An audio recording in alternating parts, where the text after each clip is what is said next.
Aquí tenemos también otro invitado, David Parcerisa. Buenos días. Hola, buenos días. ¿Qué tal estás? Bien, encantado de estar aquí. Yo también encantada de que estés participando con nosotros. Aquí estamos con Sonia y con Pilar, que se nos ha añadido. Y creo que lo primero decir sobre ti es que eres un buscador, un hombre que intenta encontrar el camino recto hacia una verdad superior, digamos, ¿no? Entonces, esa es la definición que yo haría de ti. Pero tú, ¿qué definición harías de ti? Quiero decir antes que, para los que no te conozcan, que yo te conocí a través de tu programa Rimbel 35 en YouTube, que te dedicas a explorar verdades y misterios que no son lo que aparece en la prensa común, y que siempre me has parecido un hombre íntegro y un gran buscador. Esa es mi definición. Ahora me gustaría que lo hicieras tú. Bueno, de verdad que muy amable. Es una visión muy bonita, pero lógicamente todos tenemos también nuestro lado oscuro, nuestro lado para pulir, para trabajarlo, y yo no estoy exento también de mis huecos, ¿no? De mis vacíos. Claro. Pero sí creo que has hecho una definición muy acertada, en el sentido de que soy una persona, he sido siempre una persona muy buscadora, y sobre todo siempre he considerado que la verdad está por encima de todo. Lo que es verdad, y lo demás son tonterías. Con lo cual los egos hay que dejarlos siempre al lado y tener la humildad suficiente para seguir buscando sin hacerte fuerte en nada, porque a lo mejor dentro de un tiempo se desmontan todos los esquemas anteriormente sostenidos. Con lo cual hay que tener una mente muy abierta, pero también hay que tener una humildad, la humildad del sabio. Porque en el momento que una persona se cree alguien, se cree que sabe algo, ya deja de ser un sabio. Con lo cual yo me considero un eterno alumno. Y no me gusta nada que la gente pues se piense que porque me dedico a la investigación 30 años, vale, yo creo que sí, que tiene un valor, tiene un mérito, pero oye, nada más, simplemente soy un tornillo transmisor. Me parece muy importante lo que acabas de decir, y el valor de la humildad es el que hace grande a las personas al final, ¿no? Sí, sí, y eso, cuidado, porque eso no significa que una persona tenga que desvalorizarse, al contrario, no, yo soy de los que digo siempre, lo más importante eres tú mismo, ámate a ti mismo. No confundir eso con las actitudes egoicas, porque nos han manipulado mucho a ese nivel. Sobre todo las religiones, nos ha metido muchos complejos, claro. Siempre con esa imagen crística de la sumisión, el dejarse esclavizar, el victimismo y sobre todo el mártir, ¿no? La imagen del Jesús derrotado y crucificado. Entonces ha habido mucha manipulación a nivel religioso en este tema, ¿no? En este tema de tener una actitud dócil. Y yo soy de los que pienso que lo más importante es amarte a ti mismo, no perder nunca de vista quién eres y los valores que tienes dentro de ti. Pero eso muchas veces la gente cree que, bueno, se confunde con el ego y no tiene nada que ver. Claro, totalmente de acuerdo. Me gustaría retrotraerme, no sé si has oído alguno de los programas o el principio de este siempre. Tiro hacia atrás para comprender y conocer mejor la trayectoria de una persona. Hay que remontarse a cuándo empieza, ¿no?, su vida. ¿Tú ya de niño tenías inquietudes? ¿Te preguntabas cosas? ¿Cómo eras en la infancia? Bueno, la infancia es uno de los periodos más difíciles de mi vida, si tengo que serte sincero. Muy difícil porque yo ya desde muy pequeñito era muy sensible y veía las cosas de una forma diametralmente opuesta al resto. Entonces, digamos que lo pasé bastante mal, porque me costó mucho sociabilizar. Adaptarte al mundo en el que te movías. Adaptarme fue muy difícil, y aparte tenía como una forma de ver las cosas que me costaba conectar, digamos, claro, con la realidad que era real para los demás, y tú la sentías y percibías de otro modo, ¿no? Sí, y aparte pues me costaba mucho los deportes, no me gustaban, no me gustaba el fútbol. Entonces, lógicamente lo primero que hacen los niños cuando cohesionan pues es a través del fútbol, a través de algún tipo de actividad física. Claro. Entonces yo era muy imaginativo y a mí me podías ver sujetando una hoja, dando la vuelta a todo el campo como si la hoja fuese un pájaro. Oh. Y la gente decía, este tío es gilipollas.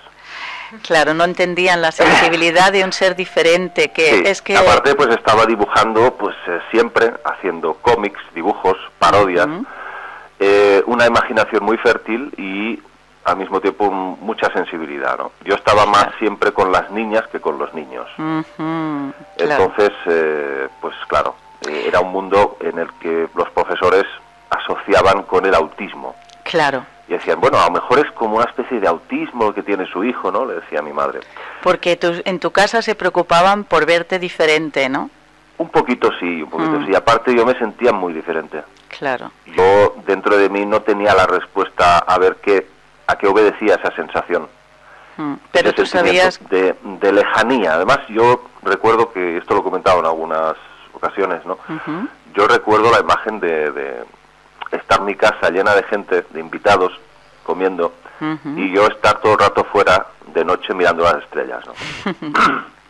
Y venir mis padres y decirme, bueno, pero ¿qué haces aquí, no? Y yo decir, es que mis verdaderos padres, mi verdadero hogar está en las estrellas. Caramba, pues me reconozco en eso porque a mí me sucedía exactamente lo mismo. Así que te comprendo perfectamente. Ese sentimiento es algo que no se puede entender así. Y supongo que tenías añoranza, ¿no? Mucha añoranza. Sí, totalmente. Y la sensación de pertenecer a algo más grande. Claro, efectivamente. Vamos, comprendo esa sensación porque la compartía en la infancia. ¿En qué momento sientes o en qué momento eclosionas y empiezas a comprender que tu diferencia, digamos, hace que tú tengas otro campo abierto? Es decir, ¿cuándo empiezas? A ver, es que yo a los 14 años ya empecé a interesarme muchísimo por el fenómeno ovni. Okay. Yo leía la palabra ovni y ya lo veía algo tan enigmático, tan tremendo, que era como un imán para mí. Claro, automáticamente descubrir te interesaba. qué había detrás de los ovnis, ¿no? Claro. Y ahí pues ya empecé a devorar libros, empecé pues a escuchar programas de radio, televisión. Claro, lógicamente eso me llevó creo que fue a los 17 años, gracias a una experiencia que tuvo mi abuelo, a conocer a Antonio Rivera, que fue el pionero de la ufología en España, ¿no? Okay. Y tuve la suerte de que nos hicimos muy amigos, hubo una conexión muy especial con él. Investigó el caso de mi abuelo, que fue un caso muy conocido, incluso JJ Benítez también lo investigó, ¿no? Y apareció hace poco publicado en uno de sus libros, ¿no? ¿De qué y es el trataba? caso de que mi abuelo de pequeño vio lo que podríamos llamar un ser, un humanoide, con una especie de escafandra, que bajaba del cielo flotando, levitando. Lo que podríamos llamar un humanoide volador, ¿no? Sí. Y esa experiencia le marcó para el resto de su vida. Él iba cogido de la mano de su madre bajando del pueblo y aquella visión pues le marcó muchísimo. Claro. Lo contó siempre y yo recuerdo pues que era pequeño y ya me contaba que había visto este ser. Ahí fue cuando a mí me despertó la verdadera pasión por ese tema. Claro. Se lo debo en parte a mi abuelo. De verdad. Claro, bueno, por algo naciste en el seno de esa familia, tú tenías que coger el relevo y llegar mucho más lejos. No, es que no había, o sea, no hay antecedentes en mi familia de interés hacia estos temas. Únicamente mi abuelo que vivió esa experiencia. Pero yo vengo de una familia muy recatada, muy cerrada, personas muy serias, muy bien adaptadas a la sociedad. Okay. O sea que mi familia no tiene nada que ver conmigo. Sin embargo, tú... Es personas muy convencionales y de verdad que soy un poco la oveja negra. ¿Eso te causó problemas con el resto de la familia? Sí, porque me veían como el bicho raro. la oveja negra, ese chico... Claro. ¿Qué está haciendo? ¿Qué está diciendo? Aparte, pues en mi población pues era considerado el loco del pueblo. Caramba. Luego, lógicamente, uno se entera de que no ha sido el único, hay también otros famosos escritores, investigadores que han pasado por lo mismo. O sea, la época juvenil o de infancia pues ha sido dura. Sí, sí, sí. Depende también mucho de donde uno nazca. No es lo mismo pues núcleo urbano que un núcleo rural, ciudades, claro. Grandes metrópolis, que nacer aquí en zona rural. Claro, por supuesto. Avanzas en el tiempo y bueno, Antonio te guía, te oigo digamos. muy bajito. A ver, ¿me oyes mejor así? Ahora. Vale, digo que avanzas en el tiempo, Antonio Rivera te va guiando. ¿Cuándo empiezas? Porque tú en algún momento tienes alguna revelación que te indique cuál es la dirección, la orientación que tú quieres tener en la vida, es decir, porque tú ahora te dedicas exclusivamente a YouTube. A YouTube. Entonces, eso en la primera parte de tu vida ni siquiera existía Internet, me imagino. Sí. ¿Cómo haces? ¿Cómo empiezas a expresar todo eso públicamente? Bueno, la base de intereses que yo tenía en esa época siempre fue estos temas citados, la investigación, las abducciones, el tema extraterrestre, eso como base, pero luego también tenía mucho interés hacia el mundo del cine. Y yo quería ser actor. Es una faceta de mi vida que la tenía muy fuerte. Estuve con directores de cine, estuve en varias producciones, aparecí incluso como figurante en varias series de televisión, rodadas aquí en España, y bueno, he hecho un poco de todo. Hice 3 años de formación de guionista. Claro, contarte un tema, es un abismo de siempre mucha creatividad. Claro, de muchas experiencias, porque cuando se tiene la creatividad a flor de piel, uno busca donde poder expresarse, ¿no? Y cada uno encuentra un cauce en una dirección. Sí. Entonces, claro, como estos caminos se me iban siempre pues cortando, no prosperaban, llegó un momento pues que tiré a la toalla. Tiré a la toalla, lo fui abandonando todo y curiosamente cuando pues fundé mi canal Rimmel 35, fue en el año 2010, ahí fue cuando se me ocurrió de repente la idea de hacer un documental sobre los Anunnaki. Y era un tema que era una espinilla que llevaba clavada hacía mucho tiempo. Tenía ganas de poder escenificar, narrar esa posible historia, pero bajo la lupa del famoso investigador ruso Zecharia Sitchin. Y ahí fue cuando me hice famoso, me di a conocer a nivel mundial, en habla hispana, claro. Así es. Pues esta saga de documentales compuesta por 23 capítulos, ¿no? Pasa que luego eso fue una catarsis para mí muy fuerte, el ir descubriendo la tremenda farsa que fue la interpretación de los textos sumerios de Sitchin. Claro. Porque Sitchin se había sacado de la manga un montón de historias que no estaban reflejadas en las tablillas sumerias, que tienen una antigüedad entre 8, casi podríamos decir, casi 10.000 años atrás. Sí, estas tablillas revelan la historia planetaria a través de unos dioses. Eso es lo que te iba a decir. Uno de los grandes difusores de este tema. Fue, digamos, uno de los que dio a conocer una parte muy olvidada de la cuna de la civilización humana. Que eso es tan importante para comprender el mundo en el que nos movemos. Entonces, claro, ¿qué pasó? Pues yo me introduje ahí, tuve una confianza en Sitchin, más aún cuando mi gran amigo y maestro Rivera me hablaba bien de él. Claro. Claro, yo pensé que Sitchin tenía razón. Y eso fue un error por mi parte, porque realmente fuimos descubriendo luego pues otras variantes, otras investigaciones paralelas que nos llevaban a que estos seres primeramente eran reptilianos. Y esto es muy fuerte, sé que es muy fuerte decir esto, pero hay una serie de evidencias muy importantes. Y Sitchin, por supuesto, siempre era como que no le gustaba demasiado admitir esta parte de la historia, cuando es tan evidente la simbología de los reptiles, del dragón, de la serpiente, en todas las culturas. Sí, absolutamente. Él esto lo obviaba, no quería, lo censuraba.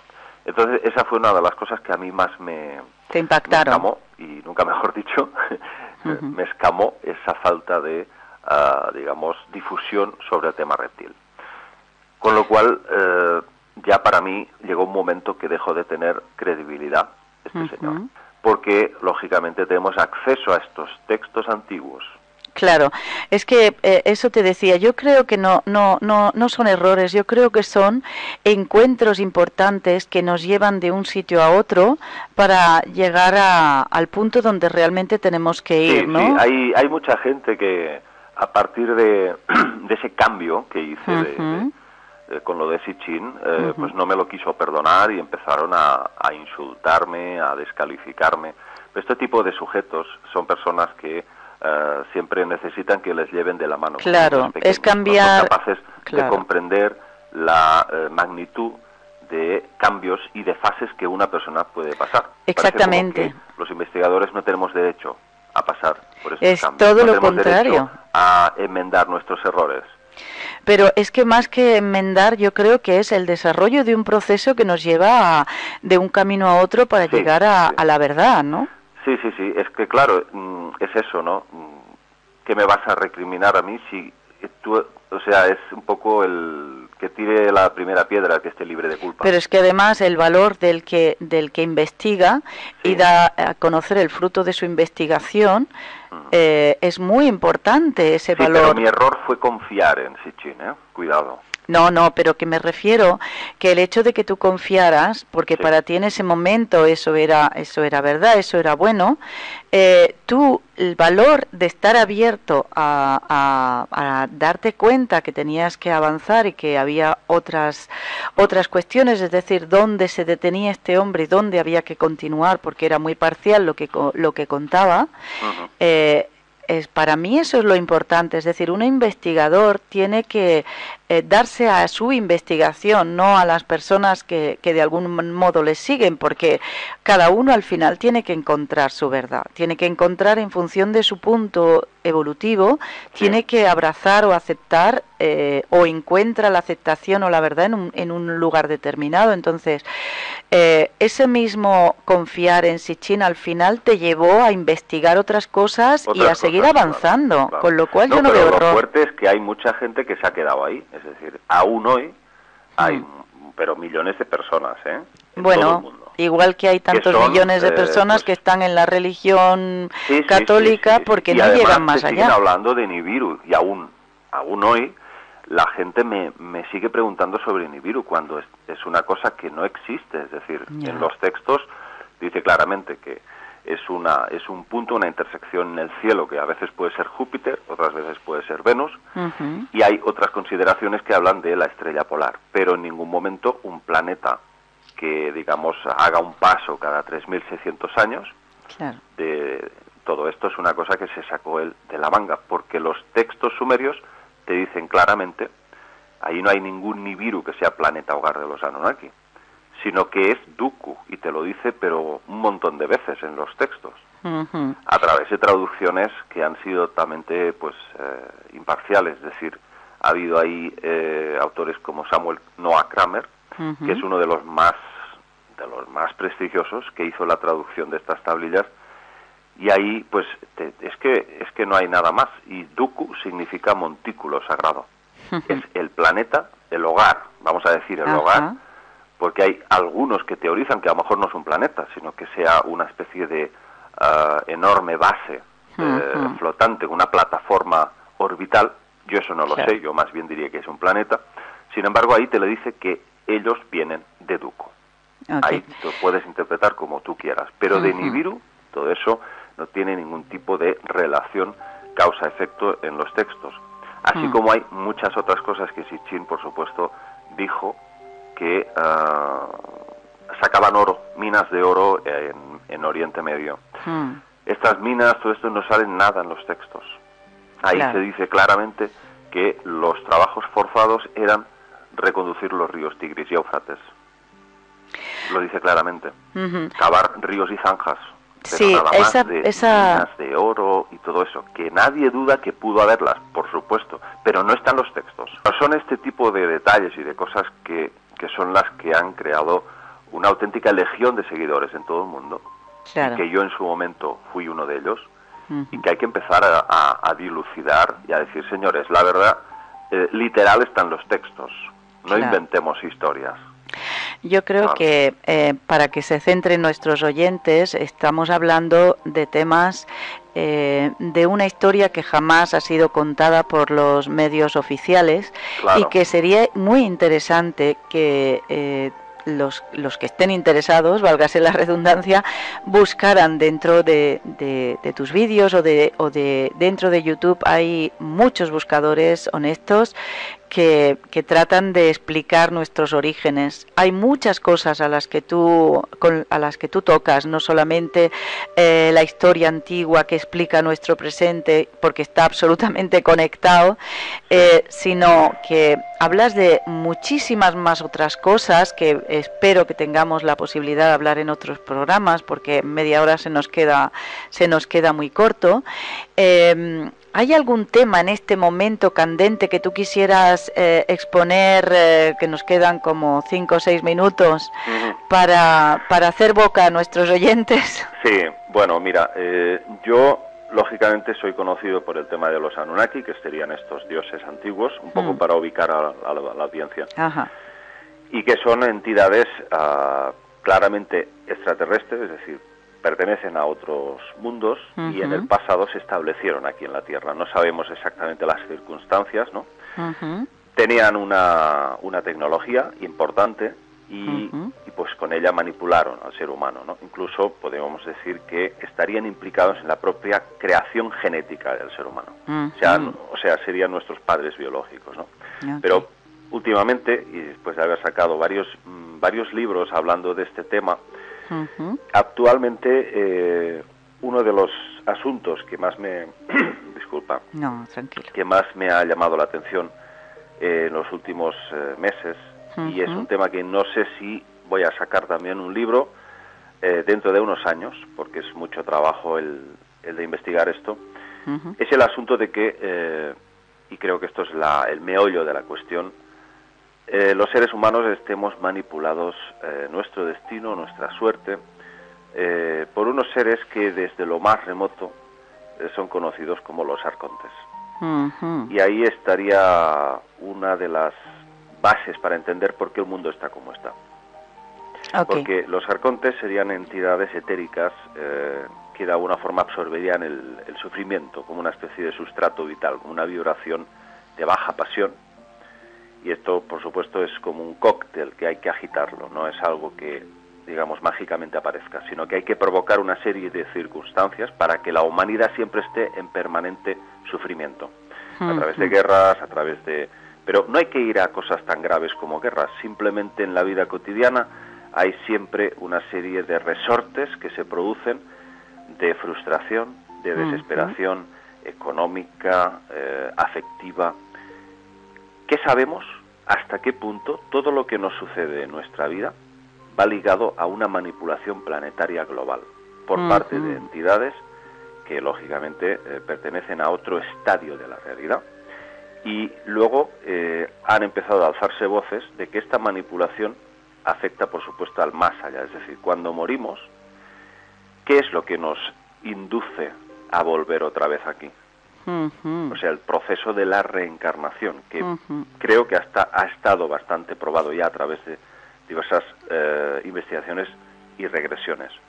Sí, yo conozco un poquito todo eso que estás diciendo a través de ti, sobre todo a través de todo lo que tú divulgas, lo que divulgan otros, pero fíjate que a mí se me plantea una cuestión cuando oigo todo eso, ¿no? Porque me parece que realmente hay entidades que han manipulado para que en este planeta estemos siempre con la emoción y sobre todo los sentimientos lo más negativo posible a flor de piel, y estamos siempre tratando de luchar los buscadores para encontrar esa paz interna. Pero para mí, fíjate, hay algo que me resuena dentro del alma y del corazón, que es que por encima de esos arcontes, por encima de toda esta gente que nos tiene esclavizada dentro de este planeta, existe la mente creadora, la mente creadora que está muy por encima y que nos engloba a todas las dimensiones. La fuente. La fuente. La fuente original. Eso es. Que ahí es. está el problema, Enriqueta.